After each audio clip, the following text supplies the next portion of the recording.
Aimables téléspectateurs, je vous salue dans les précieux noms de notre Seigneur Jésus-Christ et je vous souhaite le bienvenu à ce nouveau numéro de votre magazine socio-chrétien Menuram, une plateforme d'édification et de la connaissance.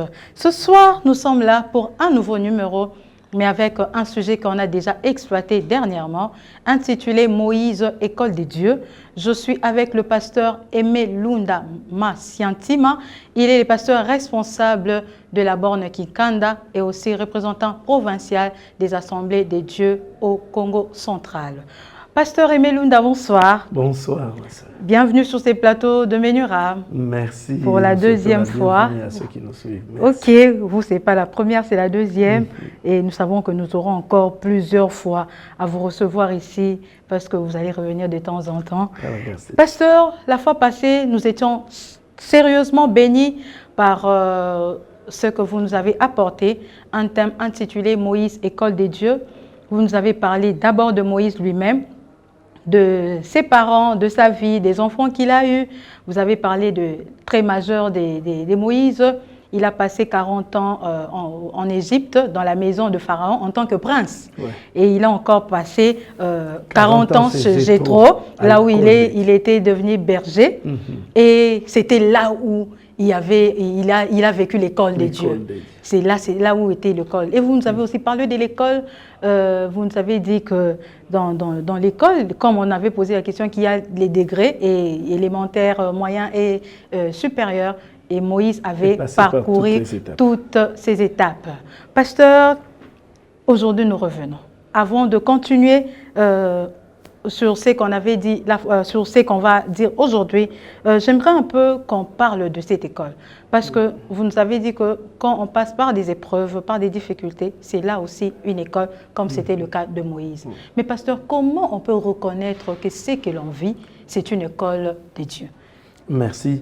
Déjà, au départ, tout enfant de Dieu sait qu'il a reçu un appel, sait que Dieu l'a appelé et il est censé, bien que ce n'est pas toujours le cas, tout enfant de Dieu est censé connaître à quoi il a été appelé. Okay. Et il peut arriver que ce que je vive soit différent de ce à quoi Dieu m'a appelé.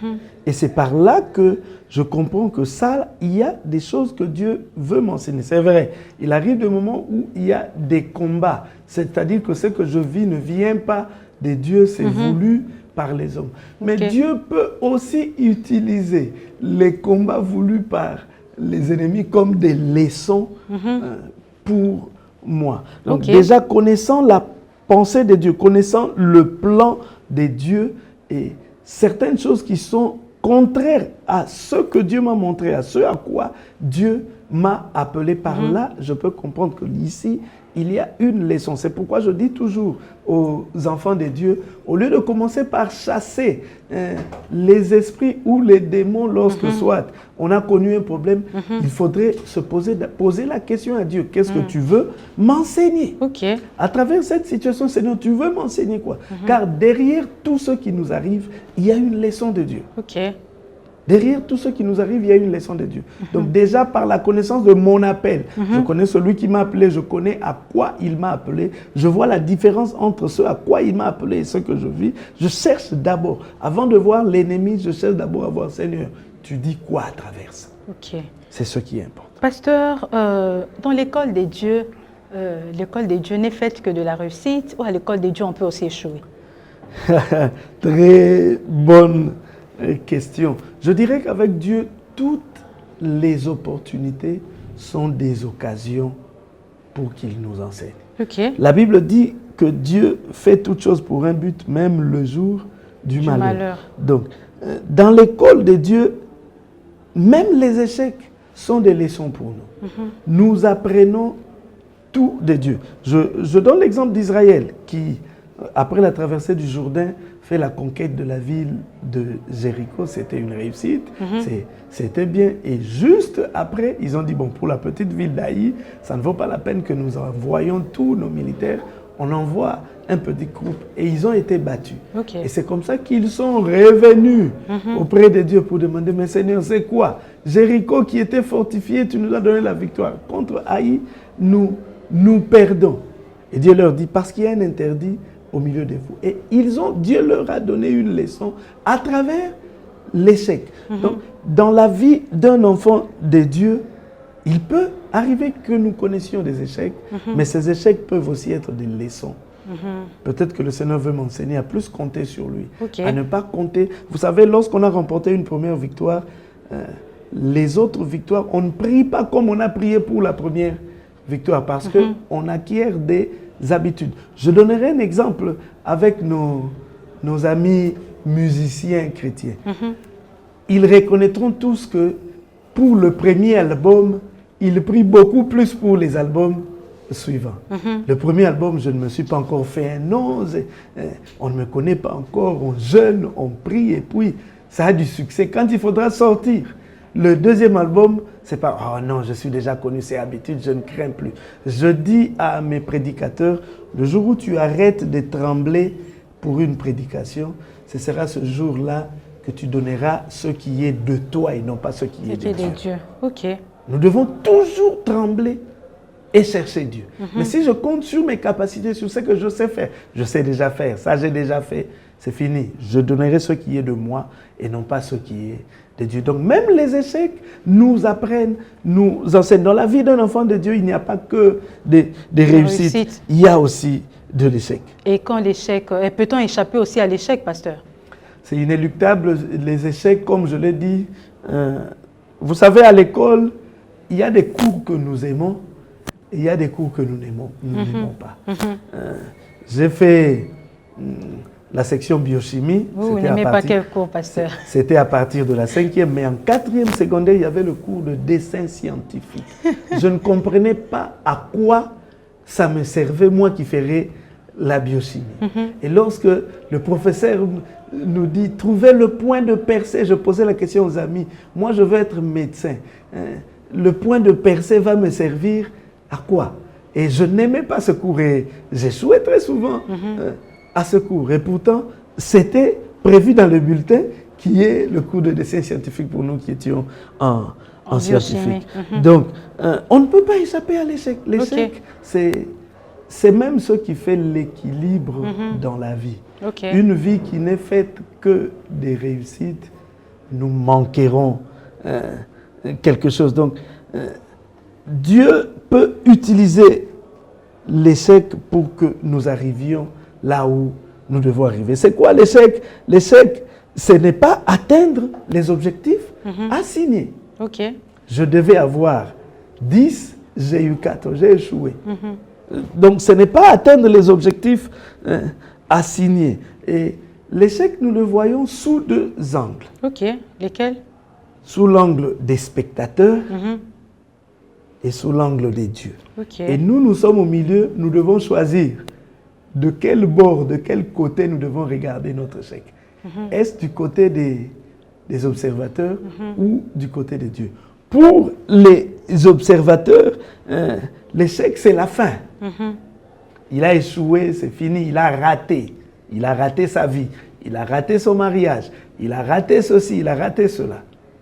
Mais pour Dieu, l'échec, c'est une étape pour que nous atteignions un autre niveau. Alors, si je regarde l'échec du côté des observateurs, je vais m'arrêter comme eux pensent et ça sera fini. Mais si je regarde l'échec du côté de Dieu, je dirais que ce n'est qu'une étape. Dieu m'a montré la manière de ne pas faire si je veux réussir.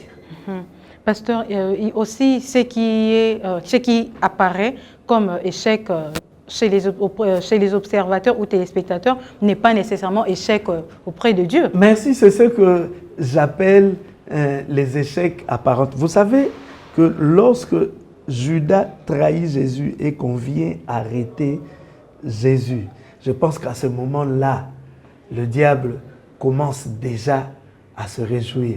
S'il était de notre temps, il dirait, mettez déjà la boisson au frais, parce qu'on va célébrer la mort de mon ennemi le plus redoutable. On le fait porter la couronne d'épines. Il transporte la croix. Le diable est là attentif, il dit, aujourd'hui là c'est un grand jour pour notre royaume. on arrive à Golgotha, on le fait monter sur la croix, on fait lever sur la croix, il dit, attendez, bientôt là, ça sera la fête. Et puis, quand il crie, Eli, Eli, lama sabachthani, il dit, oh, voyez, même son père l'a abandonné, c'est que bientôt là, c'est la fin. Père, entre tes mains, je remets mon esprit. Le diable dit, c'est fini, démons, réjouissez-vous, nous avons le pouvoir. C'était pour eux, c'était une défaite de Christ, alors que ce n'était qu'une défaite apparente, parce que la victoire devait venir. Il arrive des fois dans notre vie que nous connaissions des défaites, des échecs apparents. Toi-même, tu te dis que là, j'ai échoué. Or, Dieu a fermé cette porte-là parce qu'il y en a une plus importante. S'il avait laissé les deux portes ouvertes, tu choisirais celle qui est la plus facile. Il ferme cette porte-là. Pour toi, tu te dis que c'est un échec, tu as échoué. Alors que pour Dieu, ce n'est qu'une étape parce qu'il y a la grande porte qui est ouverte. Donc, deux fois dans la vie, je parle à quelqu'un qui a échoué. Peut-être que tu as échoué aux examens d'État, ou tu as échoué à l'université, ou tu as échoué dans tel ou tel autre domaine. Tu as fait une affaire qui n'a pas marché. Je te dis simplement que Dieu voulait te montrer ce qu'il ne faut pas faire si tu veux réussir. Et regarde bien, il y a une porte que Dieu a ouverte. Prends cette porte-là et tu passeras. Donc, Dieu ne nous conduit jamais sur le chemin de l'échec. Pour Dieu, l'échec est une leçon, mais il y a une porte qui est ouverte. Pasteur, quand on observe la vie de Moïse, tout ce qu'il a, l'école par laquelle Moïse est passé, nous voyons que c'était pas facile, c'était une école très difficile. Mais vous êtes, je pense, vous serez d'accord avec moi qu'il y a un passage qui dit que car Dieu a tant aimé le monde. J'aime bien m'arrêter là. Car Dieu a tant aimé le monde. Et Dieu, quand on voit le monde là, c'est pas seulement les païens, c'est tout le monde. Nous qui sommes chrétiens, enfants de Dieu, Dieu, il nous a tellement aimés. Et Dieu qui nous aime tant, mais il nous fait passer par une école qui est rude, qui est difficile. Pourquoi?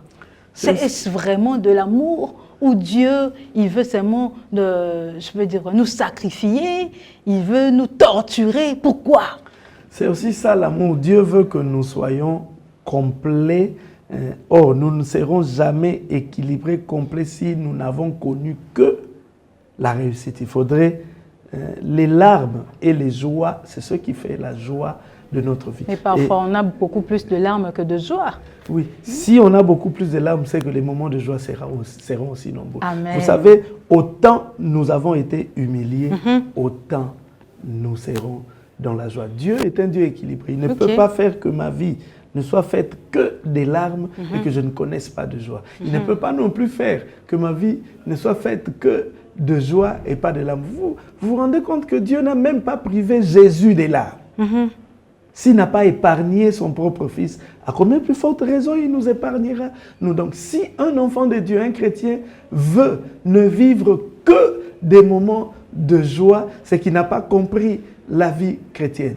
Lorsque nous regardons tous ceux qui ont marché avec le Seigneur, même le roi David, il est arrivé à des moments où il est cerné par l'ennemi, ça peut être Saül ou les Philistins, où il pense que c'est fini. Mais regardez la fin de sa vie. Donc, le Seigneur, parce qu'il nous aime justement, il veut que nous soyons complets. David, le même David dit, tu exerces mes mains au combat et mes doigts à la bataille. Il y a certains problèmes, certaines difficultés qui viennent, ce sont simplement des exercices pour nous parce que nous porterons la gloire après. Celui qui n'est pas passé par l'école de la souffrance ne prendra pas à sa juste valeur ce qu'il a reçu. Regardez autour de nous des enfants des riches, ceux qui sont nés avec la richesse, qui ont grandi avec la richesse et qui héritent des richesses. Ils ne prennent pas à la même valeur cette richesse que celui qui a grandi dans la difficulté et qui a obtenu des choses difficilement. Il gardera jalousement parce qu'il sait que j'ai souffert pour ça. Pour nous, la réussite est un trophée. Un trophée, on le garde jalousement. Mais pour les autres, si la réussite est un cadeau, on peut le gaspiller. C'est pourquoi Dieu permet à ce que nous passions par des moments difficiles, par des échecs qui pour nous sont des exercices. Je ne peux pas porter un poids en public si je ne l'ai pas porté en privé. Merci, pasteur. La fois dernière, nous avons lu le passage de Hébreux 11, 24 à 26, que je peux relire aujourd'hui. Le passage dit que c'est par la foi que Moïse, devenu grand, refusa d'être appelé fils de la fille de Pharaon, aimant mieux être maltraité avec le peuple des dieux que d'avoir pour un temps la jouissance du péché, regardant l'opprobre de Christ comme une richesse plus grande que le trésor de l'Égypte, car il avait les yeux fixés sur la rémunération. Pasteur, en observant ce passage, je vois qu'il y a deux mots qui sont cachés entre les lignes. Il y a le concept choix et obligation qui sont cachés. Parce que le passage présente qu'il y avait de choix à faire et il y avait aussi des obligations à observer. Vous êtes d'accord avec moi, pasteur? Oui. Pasteur, essayons un peu de définir les deux concepts. Quand on parle de choix, qu'est-ce que vous voulez dire par le choix? Le choix, c'est une décision qu'un homme prend. Il prend une option librement. C'est lorsque librement un homme décide. Alors que l'obligation, c'est ce qui a été tracé sur ligne sur laquelle je dois marcher. On ne peut pas échapper à une obligation. Non, obligation, je suis tenu à le faire. J'allais dire, je suis obligé. Obligé, la tautologie. La tautologie. Je suis tenu. Ok. Alors que dans le choix, j'ai la décision. Je peux ou ne pas. C'est moi qui décide. C'est moi qui ai la main, comme les Français le disent. J'ai la main et je décide. Mais dans l'obligation, il y a quelqu'un qui a décidé. Et moi, je m'incline, je me plie. Exécuter seulement. Oui. Pasteur, mais ce passage, juste à son début, apparemment, il parle plutôt de la foi que du choix. Quelle est la place de la foi dans le choix?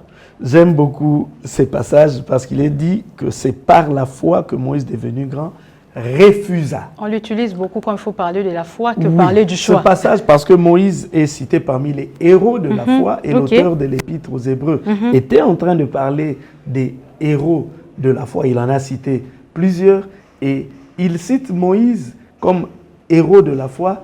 Je parlerai tout à l'heure de ce choix de folie. Ok. Donc ce choix de la foi.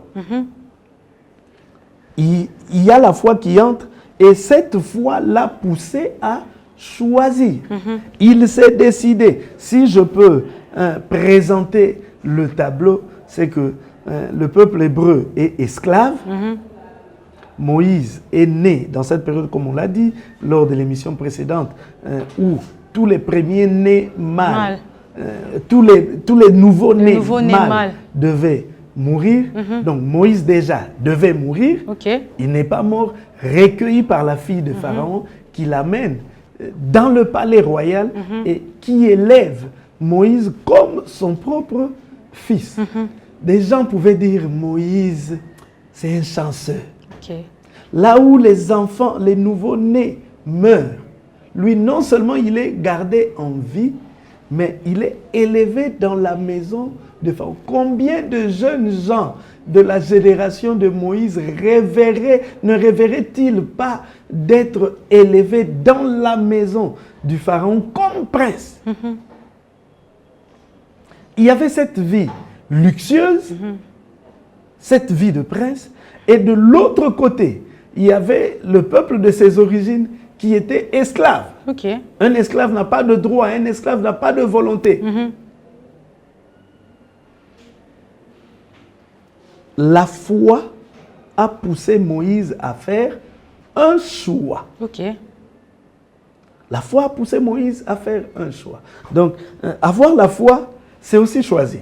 Donc Moïse n'était pas sûr de ce qu'il attendait. Il ne savait pas. Il n'avait pas l'idée de ce qu'il attendait, mais par la foi, il a opéré ce choix. Il choisit ce qui n'existe pas alors qu'il y a ce qui existe, ce qu'il a déjà. Pasteur, vous savez, si c'était en ce temps à Kinshasa, on allait dire que Moïse a un problème à Moutou. En tout cas, un problème à Tibia. Tibia est comment on a Moutou? Tu es déjà dans le palais royal. Déjà, c'est inimaginable, inespéré qu'un enfant hébreu s'approche même du palais. Yoza kuna. Au Mais lieu toi, d'y tu es rester, là-bas. Tu n'es pas là-bas comme esclave, comme serviteur. Comme Vous avez prince. Moussalaté. Tu es prince. Et puis tu choisis de quitter. Pour qui? Pour un peuple qui n'a rien. Tu es fou. or il savait le pourquoi de son choix. Oui. Merci beaucoup, pasteur.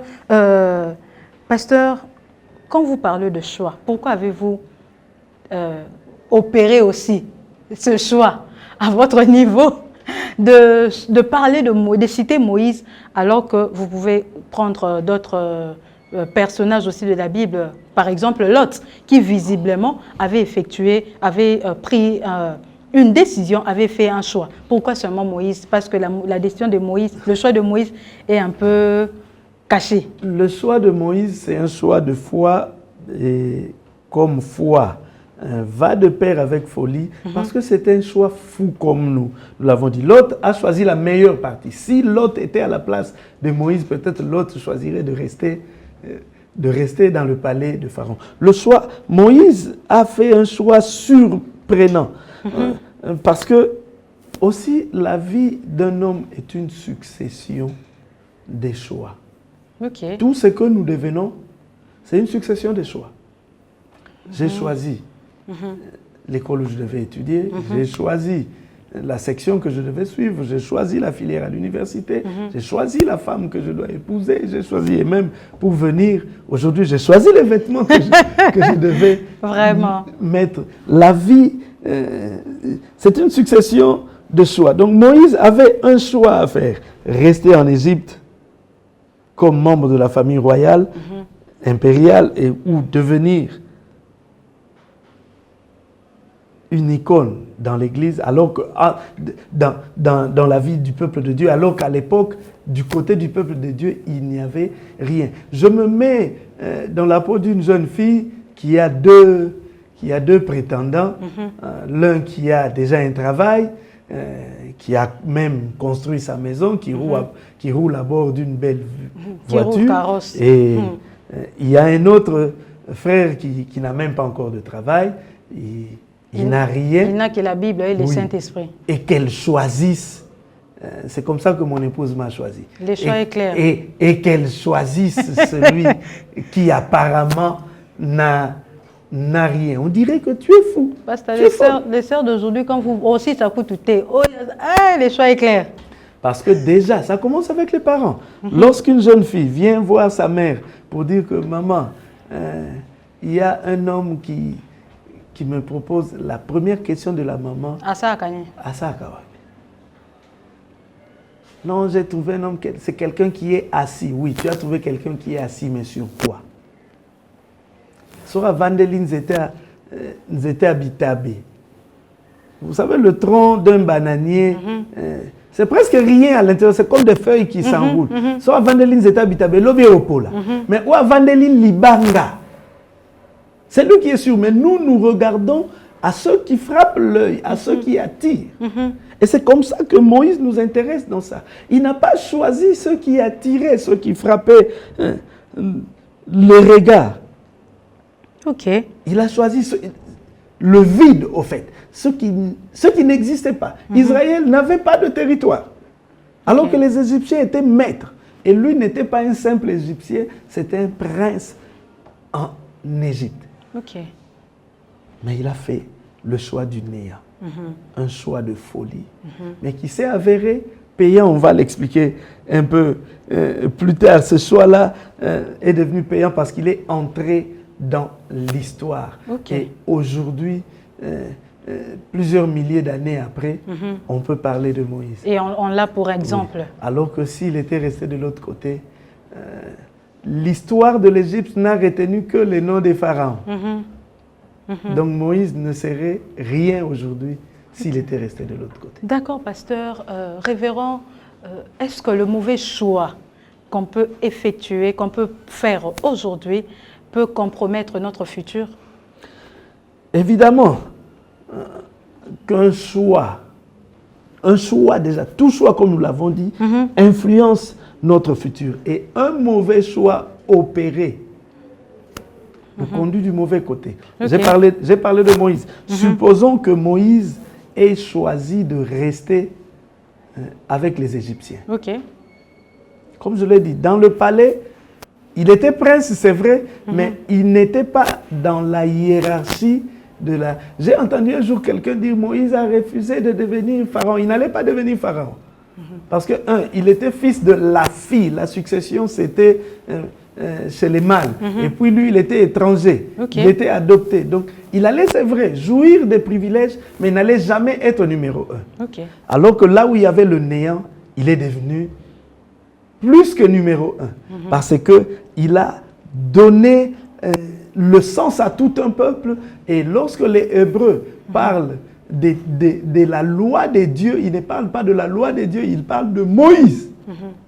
La loi de Moïse, ou simplement dit Moïse. Dans la parabole de Lazare et l'homme riche, lorsque l'homme riche dit à Abraham, envoie Lazare pour parler à mes frères, Abraham lui dit, ils ont Moïse et les prophètes. Moïse sort du fait d'être un personnage, il devient une institution. Ce qui n'allait pas devenir. Nous avons beaucoup à gagner lorsque nous faisons un bon choix. Donc, pour revenir à la question, je dis qu'un mauvais choix influencera négativement notre vie. Et dans la vie, il y a des domaines plus importants les uns que les autres, mais pratiquement tous ces domaines influencent notre devenir. Le choix que je fais, s'il est mauvais, il dévie ma vie. Parce que Dieu n'a pas créé des automates. Dieu met le libre arbitre dans l'homme. Il place devant lui le bien et le mal, la vie et la mort, mais il ne choisit pas pour lui. Et lorsque l'homme fait le choix de ce qui est négatif, il sort du plan, du projet que Dieu a tracé pour lui. Je peux descendre encore plus bas dans certains exemples. Le Seigneur veut que tu sois dans telle ville plutôt que telle autre ville. Parce que je prendrai mon propre exemple. Je l'ai dit, je suis né à Kinshasa, j'ai grandi à Kinshasa. Je rêvais d'aller vivre en Europe. C'était ça mon souhait. Et j'ai tout fait pour cela. Heureusement que Dieu m'en a empêché. Et Dieu ne me laisse même pas à Kinshasa. Il me conduit à Matadi. J'avais déjà une conception erronée de l'intérieur. Pour moi, l'intérieur, c'était... Bon, peut-être que je faisais une confusion entre deux lettres, T et F. Pour moi, intérieur, c'était inférieur. Comme le dit très souvent mon père spirituel. Et il me conduit en un lieu qui n'avait rien d'attrayant. Cependant, c'était là mon lieu de bénédiction. Et si j'avais choisi de ne pas aller là où Dieu voulait que je sois, je ne vivrais pas ce que je suis en train de vivre maintenant.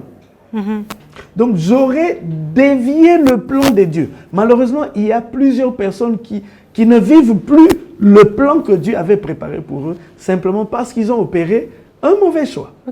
C'est pourquoi devant tous les choix que nous devons prendre, nous en parlerons, nous devons nous référer à Dieu, qui connaît notre vie, qui sait. Même lorsqu'il nous place devant un choix, il y a un choix qu'il a prévu pour nous. Alors que je prie, Seigneur, montre-moi qu'est-ce que je dois choisir. Merci beaucoup, pasteur. Nous allons prendre une pause avec une pause publicitaire et on se retrouve tout juste après.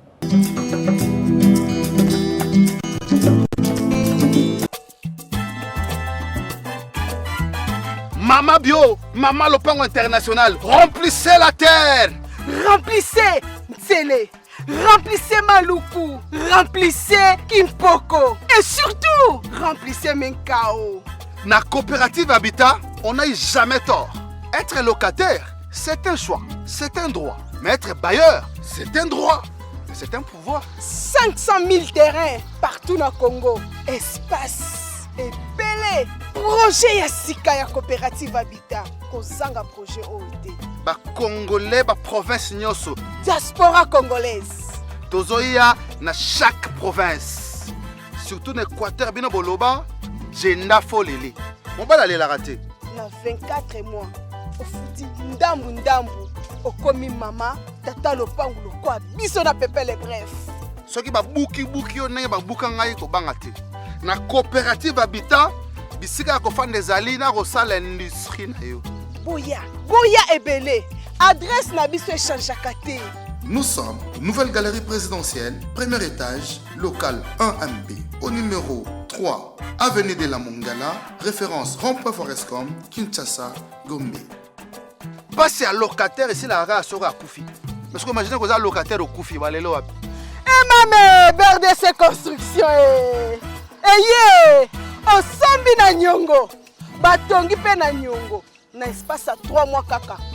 Et Mati.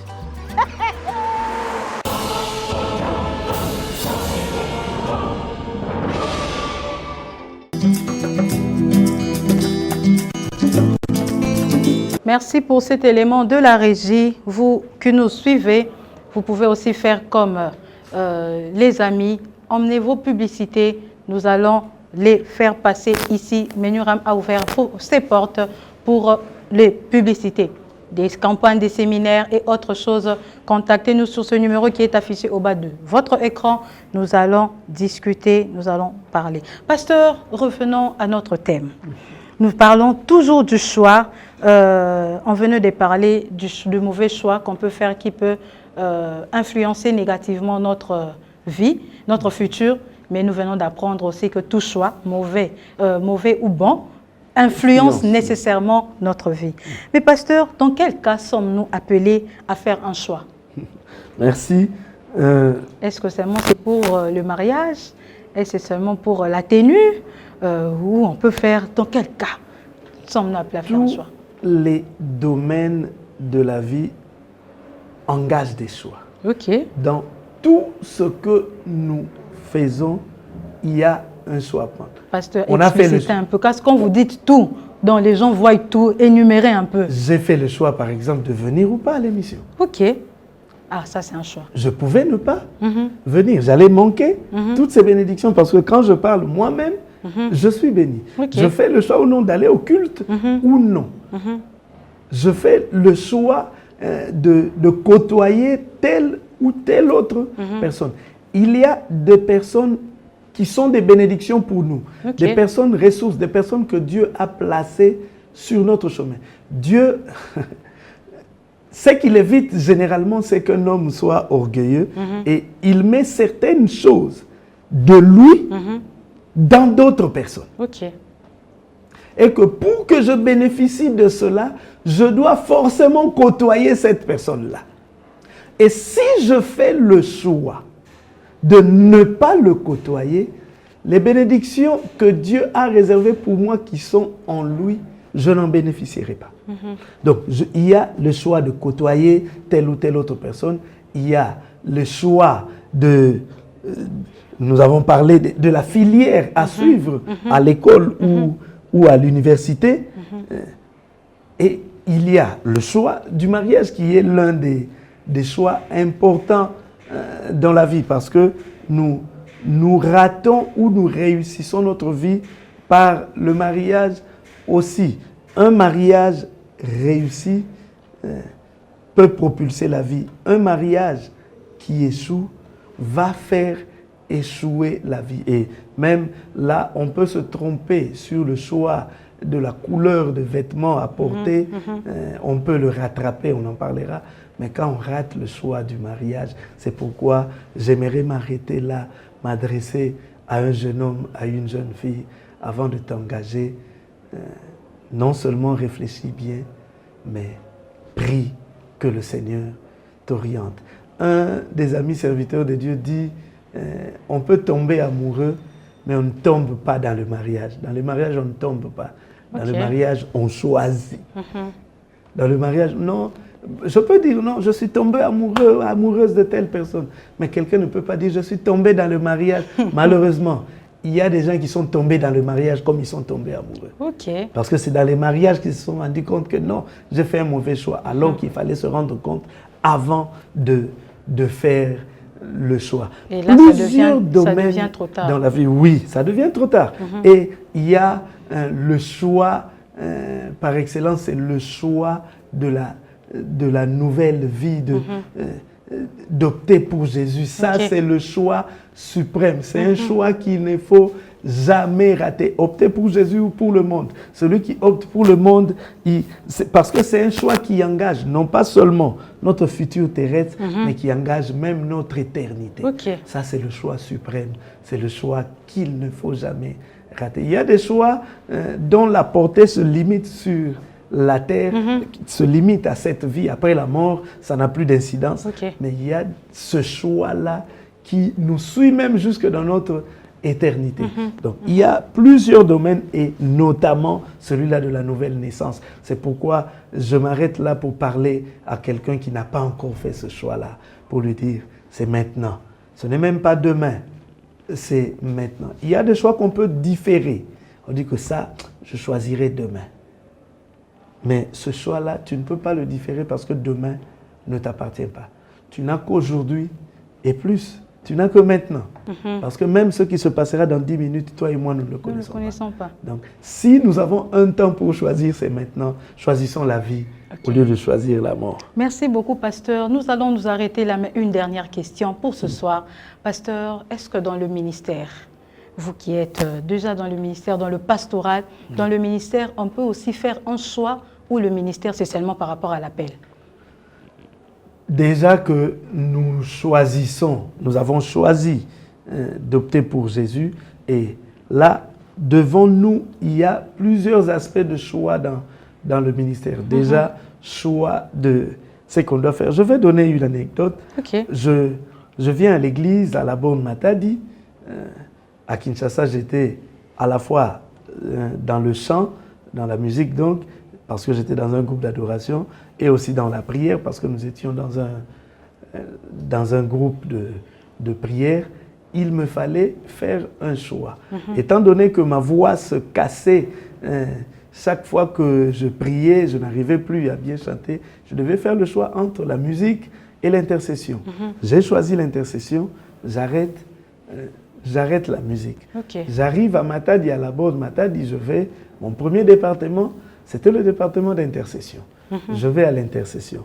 Et là, à la musique, on avait un frère, il aimait beaucoup chanter, mais il ne savait pas chanter. Et il fallait, aussi longtemps que je serais resté à l'intercession, j'allais être un des frères de l'intercession et j'allais passer dans l'anonymat. Il me fallait quitter l'intercession pour venir à la musique, et ce frère-là qui était à la musique, lui a quitté la musique pour aller à l'intercession. Moi, je suis devenu responsable de musique et plus tard assistant du pasteur. Lui, il est devenu responsable de l'intercession et aujourd'hui pasteur dans une de nos églises en Angola. Donc, ces choix que j'avais opérés d'aller à la musique, c'est ce qui m'a ouvert la porte, parce que c'est par la musique que j'ai été connu à l'église. Et c'est par là qu'on a aussi découvert qu'en plus de chanter, je pouvais prêcher. Et je suis devenu assistant du pasteur et aujourd'hui pasteur titulaire d'une extension de la Bonne. Donc, il y a des choix que nous devons faire. Je parlerai, merci Seigneur, ça m'est revenu maintenant. Je parlerai de notre choix, le choix d'une église. J'arrive à Matadi, parce que je n'ai pas toujours été à la Bonne, je n'ai pas toujours été dans les assemblées de Dieu. Je venais de la résurrection, j'arrive à Matadi, je dois trouver une église. Un de mes cousins qui prie dans une église parle de moi à son pasteur. Il disait, un de mes frères qui est serviteur à Kinshasa, et on se voit avec le pasteur. Il me dit, c'est très bien, c'est le Seigneur vraiment qui t'a envoyé, on a besoin des serviteurs. Et on fait un programme avec lui. Il me dit, tu vas faire un séminaire, et puis.